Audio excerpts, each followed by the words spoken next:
जय हिंद साथियों, आज के सेशन में आप सभी का बहुत बहुत स्वागत है। तो साथियों, बिहार पुलिस एसआई की जो नई भर्ती आई है, आज के सेशन में उसी के बारे में बात करेंगे। देखिए साथियों, बिहार पुलिस कांस्टेबल से ये बहुत ही बढ़िया जॉब है, इसलिए मुझे लगा आप सभी को इस भर्ती के बारे में ज़रूर जानना चाहिए। क्योंकि साथियों, इस भर्ती में ना आपका फिजिकल होता है, ना आपका मेडिकल होता है, ना आपका दौड़ होता है और ना ही आपका हाइट देखा जाता है। और सबसे खास बात यह है, इसका जो एग्ज़ाम होगा इसमें ना आपसे मैथ पूछा जाएगा, ना ही इंग्लिश पूछा जाएगा। आप लोग केवल जीके जीएस की तैयारी करके ही इस एग्ज़ाम को बिल्कुल आराम से निकाल सकते हैं।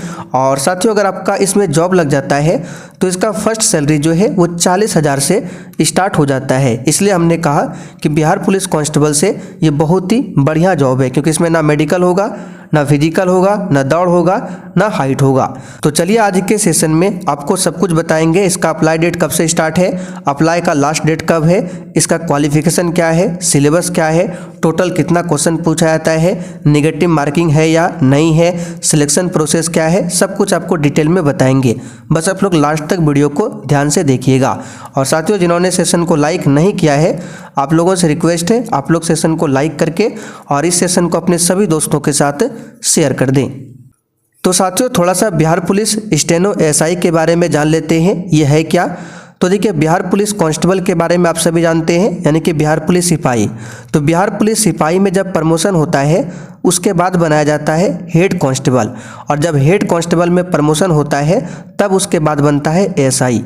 ठीक है, एसआई का फुल फॉर्म होता है असिस्टेंट सब इंस्पेक्टर, और जब एसआई से प्रमोशन होता है तब होता है एसआई, यानी कि सब इंस्पेक्टर, जिसको आमतौर पर दरोगा बोला जाता है।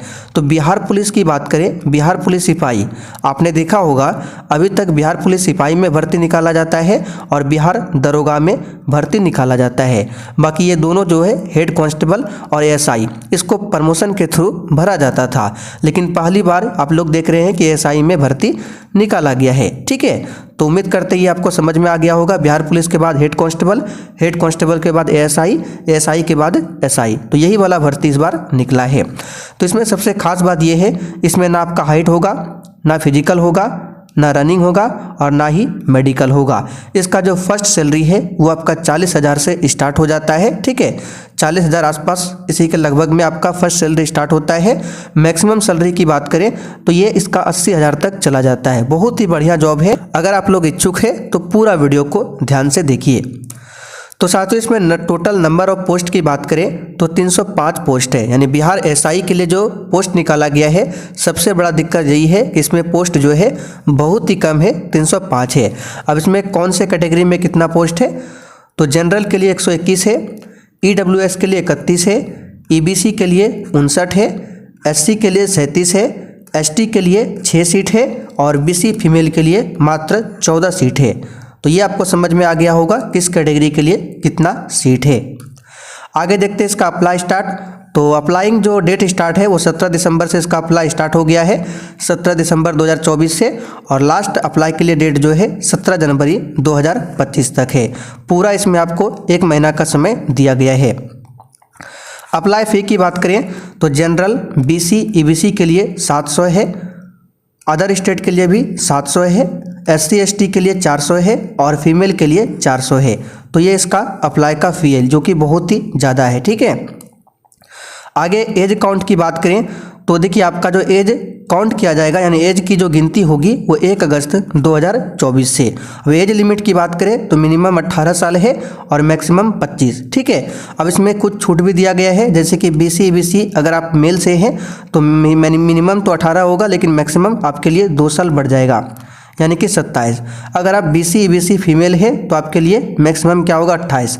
मिनिमम सबका सेम है 18, मैक्सिमम क्या होगा 28, यानी आपको इसमें 3 साल का छूट मिल जाता है बीसी ईबीसी फीमेल के लिए। और अगर आप एससी एसटी से बिलोंग करते हैं तो मैक्सिमम आपका 30 है। कितना है, मैक्सिमम 30, यानी कि आपको 5 साल का छूट मिल जाता है एससी एसटी के लिए। ठीक है, तो उम्मीद करते हैं आपको एज के बारे में समझ में आ गया होगा, किस कैटेगरी को कितना छूट दिया गया है, और आपका एज जो काउंट होगा 1 अगस्त 2024। अब चलिए क्वालिफिकेशन की बात करते हैं। तो अगर आपने 12th पास किया है तो बिल्कुल आप लोग इस फॉर्म को भर सकते हैं, और साथ में आपके पास कोई भी बेसिक सा कंप्यूटर सर्टिफिकेट होना चाहिए, जैसे कि आपका DCA हो गया, ठीक है, DCA हो गया, ADCA हो गया, कोई भी बेसिक कंप्यूटर सर्टिफिकेट है तो आप लोग इस फॉर्म को भर सकते हैं। अगर मान लीजिए सर्टिफिकेट आपके पास नहीं है तो आप लोग बनवा सकते हैं। ठीक है, 500-1000 में बन जाएगा DCA या फिर ADCA का। तो 12th पास और कंप्यूटर सर्टिफिकेट ये होना आपके पास अनिवार्य है। अब सिलेक्शन प्रोसेस की बात करें तो सबसे पहले आपका रिटन एग्जाम होगा, फिर उसके बाद स्टेनो टाइपिंग होगा। तो अगर आप टाइपिंग नहीं जानते हैं तो टाइपिंग आप सीख सकते हैं। ठीक है, 1 से 2 महीने में आप लोग टाइपिंग को आराम से सीख सकते हैं। और साथ में आपके पास बेसिक कंप्यूटर नॉलेज, यानी आपको कंप्यूटर का बेसिक नॉलेज होना चाहिए। जैसे MS वर्ड हो गया, MS एक्सेल हो गया, इसके बारे में बेसिक नॉलेज होना चाहिए कंप्यूटर का। तो बहुत ईजी है, केवल एग्जाम को निकालिए, टाइपिंग दीजिए और आपसे लास्ट में पूछेगा कंप्यूटर के बारे में बेसिक नॉलेज, उसके बाद आपका सिलेक्शन हो जाएगा। ठीक है, अब देखिए सिलेबस की बात कर लेते हैं। तो इसमें 2 पेपर होगा। अब ये मत समझिए कि पेपर 1 होगा फिर पेपर 2 होगा, इस तरह से नहीं। जिस दिन आपका एग्जाम होगा उसी दिन दोनों पेपर होगा। तो पहला जो पेपर 1 होगा इसमें हिंदी का होगा। इसमें केवल आपको पास होना है। ध्यान से सुनिए, हिंदी में आपसे टोटल 100 क्वेश्चन पूछा जाएगा, 1-1 नंबर का रहेगा, तो टोटल 100 मार्क्स। और इसमें आपको 90 मिनट का समय मिलेगा और पासिंग मार्क क्या है 30, यानी कि 100 क्वेश्चन में से अगर आप 30 भी लाते हैं तो बिल्कुल आगे पेपर देने के लिए आप जा सकते हैं। ठीक है, इसमें सिर्फ पास करना है। इसमें अगर आप मान लीजिए आपका 60 नंबर भी आता है, 70 नंबर भी आता है तो कोई दिक्कत नहीं है, इसका नंबर जुड़ाएगा नहीं। ठीक है, इसमें केवल अगर आप पास कर जाते हैं यानी मिनिमम 30 है, अगर आपका 29 आ जाता है तो आप आगे नहीं बढ़ सकते हैं। मिनिमम 30 अगर आप ला देते हैं तो पेपर 2 के लिए आप लोग जा सकते हैं। तो दूसरा पेपर जो होगा इसमें GK GS होगा, ना मैथ होगा ना इंग्लिश होगा, क्या होगा, ना हिंदी होगा, केवल GK GS। तो टोटल 100 क्वेश्चन पूछेगा GK GS से, हर एक क्वेश्चन 2 नंबर का होगा। इस प्रकार से टोटल मार्क्स होगा आपका 200 नंबर का और टाइम होगा 2 घंटे का। तो आपका सिलेक्शन जो होगा इसी पेपर 2 से, ये केवल पासिंग मार्क के लिए है। ठीक है, हिंदी 100 क्वेश्चन होगा, 100 में से आप 30 ला दीजिए, आगे पेपर 2 आप लोग दे सकते हैं। तो उम्मीद करते हैं पूरा सिलेबस आपको समझ में आ गया होगा। अब नेगेटिव मार्किंग की बात कर लें तो इसमें 0.2 मार्क्स का नेगेटिव मार्किंग है। ठीक है, और 6 गुना इसमें नेक्स्ट स्टेज के लिए सिलेक्ट होगा, यानी कि पेपर 2 में जो कैंडिडेट मान लीजिए 305 है। ठीक है, टोटल वैकेंसी की बात करें तो यहाँ पर देख सकते हैं कितना है 305। तो 305 अभ्यर्थी जो पेपर 2 में सिलेक्ट होंगे, इसके लिए 6 गुना, कितना 6 गुना, यानी 305 का 6 गुना जो है वो आगे के लिए आपको बुलाया जाएगा। आगे के लिए बोले तो रिटन एग्जाम के बाद स्टेनो टाइपिंग, उसके बाद बेसिक कंप्यूटर नॉलेज। तो उम्मीद करते हैं आपको सब कुछ समझ में आ गया होगा। अब तैयारी कैसे करना है तो इसी चैनल पर इस एग्जाम के लिए तैयारी कराया जाएगा। तो जिन्होंने चैनल को सब्सक्राइब नहीं किया है आप लोग चैनल को सब्सक्राइब करके रख लीजिए, ताकि जैसे ही क्लास स्टार्ट होता है उसका नोटिफिकेशन आपके पास सबसे पहले पहुंचेगा। साथियों, यहाँ पर आप लोग देख सकते हैं ये है आपका नोट्स।